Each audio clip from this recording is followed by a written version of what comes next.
नमस्कार. महाधुरळा युट्यूब चॅनलमध्ये मी गुरु बाळमाळे आपल्या सर्वांचं मनापासून स्वागत करतोय. महापालिकेचा महाधुरळा उडू लागलेला आहे. आता 2 दिवसात या धुरळ्याला आणखी मोठं रूप येईल, कारण प्रत्यक्ष थेट प्रचाराला आता सुरुवात होईल. अनेक नेते येतील, नारळ फुटतील आणि एकूणच कोल्हापूर हे महापालिका निवडणूकमय होऊन जाईल. आज आपण पाहणार आहोत प्रभाग क्रमांक 2 मधील शिवसेनेचे उमेदवार स्वरूप सुनील कदम यांचा परिचय.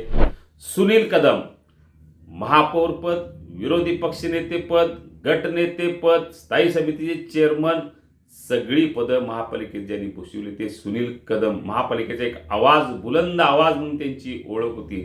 जवळजवळ 40 वर्षे कदम कुटुंबाचं या प्रभागावर वर्चस्व आहे.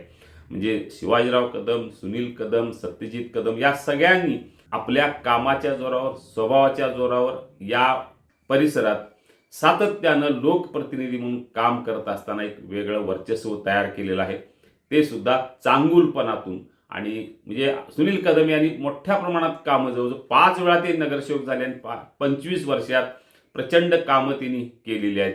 तुळजाभवानी मंदिर असू दे, हनुमान मंदिर, विठ्ठल रखुमाई मंदिर त्यांनी बांधलेलं आहे. कदमवाडीत 30 वर्षापूर्वीच त्यांनी घरोघरी नळ ही योजना राबवली बोरच्या माध्यमातून. कोल्हापूरचा विकास व्हावा यासाठी सातत्यानं 25 वर्षात त्यांचा आवाज महापालिकेच्या सभागृहात खुंबला. आणि त्यांच्याच कार्याचा, त्यांच्याच राजकारणाचा वारसा त्यांचे सुपुत्र स्वरूप कदम हे आता पुढे चालवत आहेत. स्वरूप कदम उच्च शिक्षित आहेत, मनमिळाऊ आहेत, अभियंता आहेत. त्यामुळं महापालिकेच्या सभागृहात गरज आहे ती उच्च शिक्षित उमेदवारांची, नगरसेवकांची. आणि स्वरूप कदम हे अभियंता आहेत. त्यामुळे काहीतरी व्हिजन घेऊन काम करण्यासाठी ते मैदानात उतरणार आहेत. कारण तरुण मंडळाची फौज त्यांच्यासोबत आहे, तरुणांची फौज सोबत आहे. आणि हाच विश्वास, म्हणजे विश्वासाचं नवं रूप, आपला स्वरूप हे स्लोगन घेऊन ते या मैदानात उतरले. एक चांगली प्रतिमा स्वरूप कदम यांची आहे.